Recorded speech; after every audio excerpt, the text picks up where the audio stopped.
আমি সত্যিকার অর্থেই শাকিব খানের হেটার্স নই, এবং হেটার্স কেন হতে যাব? মানে আমি নিজে পয়সা দিয়ে শাকিব খানের ছবি দেখি, শাকিব খানের সাথে আমার দীর্ঘদিনের সম্পর্ক, মানবীয় ভালোবাসা সবকিছু বিদ্যমান, এবং আমি শোবিজ জগতে কাজ করি যতদিন, শাকিব খানকে বেড়ে ওঠা দেখেছি। তো সেই জায়গা থেকে তাকে ঈর্ষা জেলাস করা তো মানে এর চাইতে হাস্যকর কোনো কিছু হতে পারে না। আমার লাভটা কি? আমি বলেছি যে শাকিব খান মানুষ চেনে এবং পিক অ্যান্ড চুজ সুন্দর হয়, এটা কিন্তু তার গুণ। একজন সুপারস্টার স্টারডম তার জিয়ে রাখতে এটা এই গুণটা দরকার। এই কারণেই কিন্তু এর আগের জেনারেশনে অনেকে সমকালীন থাকতে পারেনি, দীর্ঘদিন থাকতে পারেনি। আজকে আমি এর আগে একটা ব্যাখ্যা করেছি যে যখন তার এফআই মানিককে দরকার ছিল, যখন তার বদিরাম খোকনকে দরকার ছিল, সেই সময়ের জন্য তারা সেরা ছিলেন, তখন কিন্তু শাকিব খান তাদের হয়ে কাজ করেছেন। পরিচালকদের ভেতর নির্ভরযোগ্যতা, আমি বারবার বলেছি, রায়হান রাফির কাজের ভেতর এক ধরনের নির্ভরযোগ্যতা থাকে। যেমন হৃদয় সেটি প্রমাণ করেছে যে হৃদয়ের পরবর্তী ছবি কিন্তু মানুষ দেখতে যেতে চাইবে। শাকিব খান হলে দৌড়ায় যাবে, নতুন তারকা হলে বন্ধু বান্ধবের কাছ থেকে শুনবে, আচ্ছা যে দেখেছে যে কেমন, রিভিউটা কেমন, কিন্তু কৌতূহল থাকবে যে হৃদয়ের বরবাদের পরবর্তী ছবিটি দেখি।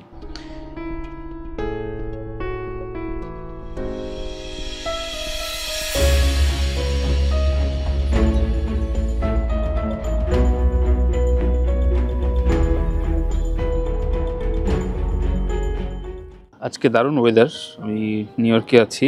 কথা বলার আগে একটা বিষয় বলে রাখি, এটা আমাদের অবশ্য সহজাত একটা প্রবৃত্তি যে আমরা কোনো কিছু পুরোটা শুনি না, পুরোটা দেখি না, দেখতে চাই না। হুটহাট করে যতটুকু শুনি বা হেডলাইন বা থাম্বনেইল দেখে একটা ডিসিশনে চলে আসি, এবং পরবর্তীতে কমেন্টে যদি এই ভুলভাল একটা কেউ কমেন্ট করে, ধরেন একটা কমেন্টে কেউ ভুল বুঝে আমাকে গালি দিল, তো ধারাবাহিকভাবে সেটা চলতে থাকে। এই সংক্রমণ আমাদের বাঙালি জীবনে খুব পুরনো অভ্যাস। তাই আমি অনুরোধ করব যে কোনো বিষয় পুরোটা না শুনে না বুঝে প্লিজ মতামত দেবেন। আমি সত্যিকার অর্থেই শাকিব খানের হেটার্স নই, এবং হেটার্স কেন হতে যাব? মানে আমি নিজে পয়সা দিয়ে শাকিব খানের ছবি দেখি, শাকিব খানের সাথে আমার দীর্ঘদিনের সম্পর্ক, মানবীয় ভালোবাসা সবকিছু বিদ্যমান, এবং আমি শোবিজ জগতে কাজ করি যতদিন, শাকিব খানকে বেড়ে ওঠা দেখেছি। তো সেই জায়গা থেকে তাকে ঈর্ষা জেলাস করা তো মানে এর চাইতে হাস্যকর কোনো কিছু হতে পারে না। আমার লাভটা কি বলেন? সো এই সব জায়গায় আমি মনে করি যে খুবই ক্ষমাসুন্দর দৃষ্টিতে দেখবেন, পাশাপাশি পুরোটা শুনে আসলে আপনার মন্তব্য আমি চাইবো এবং আপনারা মন্তব্য করবেন, তাহলে যে বিষয়টা হয় যে সেখান থেকে একটা সলিউশনে আসা যায়। এখন দেখেন, আজকে অবশ্য পরিচালকদের নিয়ে কথা বলছি, নট রায়হান রাফি, তাণ্ডব বা শাকিব খান শুধু না, ওভারঅল ইন্ডাস্ট্রি নিয়ে আমি আজকে একটু কথা বলতে চাই। কিন্তু তার আগে তাণ্ডব, রায়হান রাফি, শাকিব খান ইত্যাদি যে বিষয় নিয়ে আপনারা ভুল বুঝাচ্ছেন, ছোট্ট 2 লাইন আমি শেষ করি। সেটা হচ্ছে, আমি বলেছি যে শাকিব খান মানুষ চেনে এবং পিক অ্যান্ড চুজ সুন্দর হয়, এটা কিন্তু তার গুণ। একজন সুপারস্টার স্টারডম তার জিয়ে রাখতে এটা এই গুণটা দরকার। এই কারণেই কিন্তু এর আগের জেনারেশনে অনেকে সমকালীন থাকতে পারেনি, দীর্ঘদিন থাকতে পারেনি। আজকে আমি এর আগে একটা ব্যাখ্যা করেছি যে যখন তার এফআই মানিককে দরকার ছিল, যখন তার বদিরাম খোকনকে দরকার ছিল, সেই সময়ের জন্য তারা সেরা ছিলেন, তখন কিন্তু শাকিব খান তাদের হয়ে কাজ করেছেন। সুতরাং এটা তার একটা ম্যারিট। তো এখানে আপনি কোন বাক্যে মনে করলেন যে শাকিব খানকে ছোট করে কথা বলছি? আর পরিচালক এবং অভিনেতা এদের ভেতরে কিন্তু কোনো দ্বন্দ্ব থাকে না, একজন আরেকজনের পক্ষ হয়ে কাজ করে, এবং অবশ্যই একটা ইন্ডাস্ট্রির দ্বারায় পরিচালকের গুণে, এবং স্টারডমটা সেই ইন্ডাস্ট্রিকে সহায়ক ভূমিকা পালন করে। আমি আবারও রিপিট করি, একটা ইন্ডাস্ট্রি দাঁড়ায় পরিচালকদের গুণে। ধরেন খুবই গার্বেজ পরিচালক থাকলো বাংলাদেশে, শাকিব খান ইন্ডিয়ান পরিচালকদের নিয়ে কাজ করা শুরু করলো, তাতে কি আমাদের বাংলাদেশি ইন্ডাস্ট্রি দাঁড়াবে না, কিন্তু ইন্ডিয়ান ইন্ডাস্ট্রি ডেভেলপ করবে। তখন ইন্ডিয়ান ইন্ডাস্ট্রি ওই সহায়ক একটা অক্সিলারি, অর্থাৎ শাকিব খানকে পেয়ে তাকে সুন্দরভাবে ইউজ করে সুন্দরভাবে ডিলাইট করবে। ধরেন শিকারি হিট হবার পর বা আরও কয়েকটা ছবি হিট হলো, তার পরবর্তীতে যদি শাকিব খান, কলকাতার ইন্ডাস্ট্রিতে তো তুমুল চাহিদা ছিল, তাই না? যদি কাজ করতো তাহলে কলকাতার ইন্ডাস্ট্রি ডেভেলপ হতো, এবং কলকাতার দেব জিৎ এদের সাথে তার টক্কর লাগতো, এবং সে ওখানে দুর্দান্তভাবে কাজ করতো, কিন্তু বাংলাদেশ ইন্ডাস্ট্রি প্রায় পথে বসার মতো থাকতো।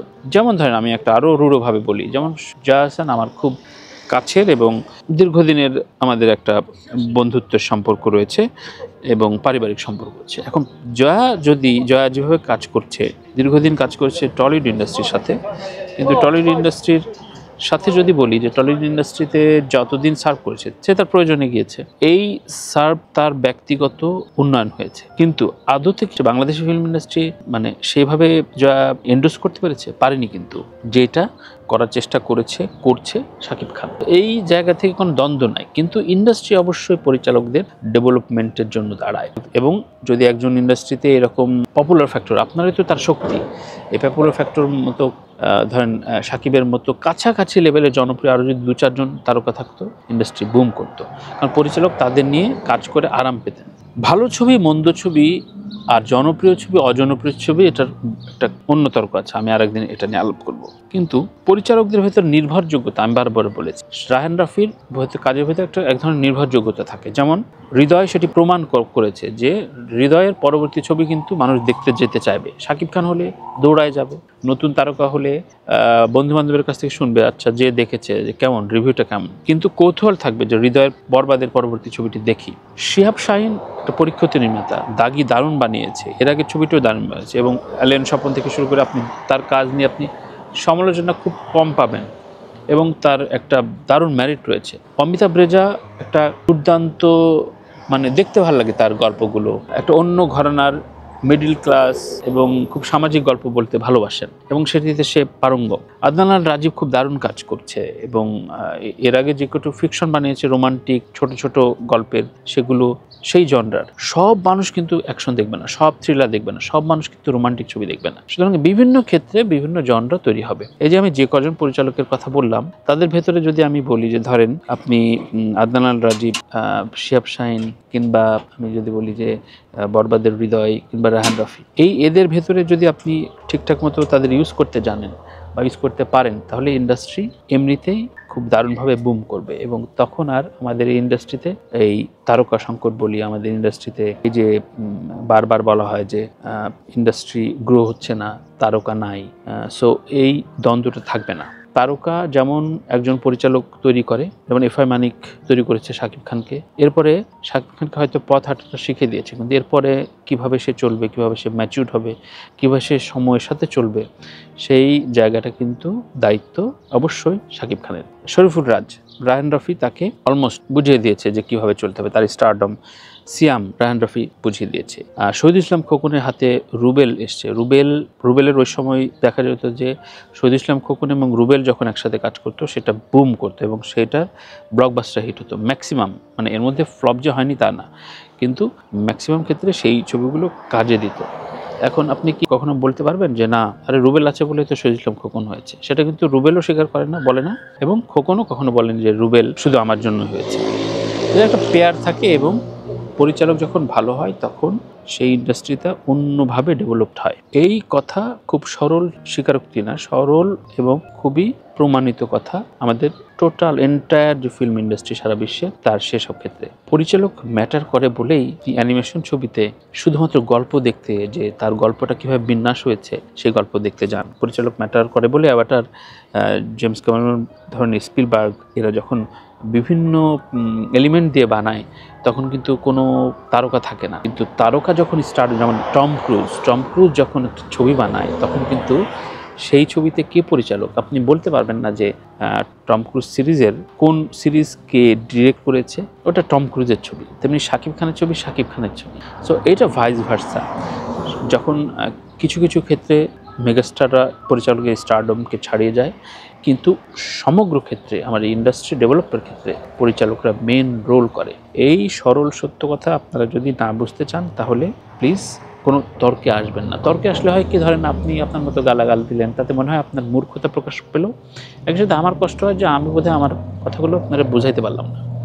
তো এই ভুল বোঝাবুঝি বা এই বোঝা না বোঝার ভিতরে থাকাটা আমার জন্য অস্বস্তিকর। আমি সে কারণেই এই ভিডিওটা তৈরি করলাম। পাশাপাশি যেই 4-5 জন পরিচালকের কথা বললাম, এর বাইরেও কিন্তু অনেক ভালো নির্মাতা রয়েছে এবং তারা চেষ্টা করছে। তারা ফিনান্স পায় না, তারা শাকিব খানকে পায় না, তারা হয়তো ভালো একজন অভিনেতাকে পায় না, তারা হয়তো আফরান নিশোকেও পায় না, কিন্তু তাদের ভেতরে স্বপ্নের বুনন থাকে। নিজেকে প্রমাণ করতে না পারলে সেই ছবি তো ধরেন একজন সুপারস্টার তার সাথে কাজ করবে না।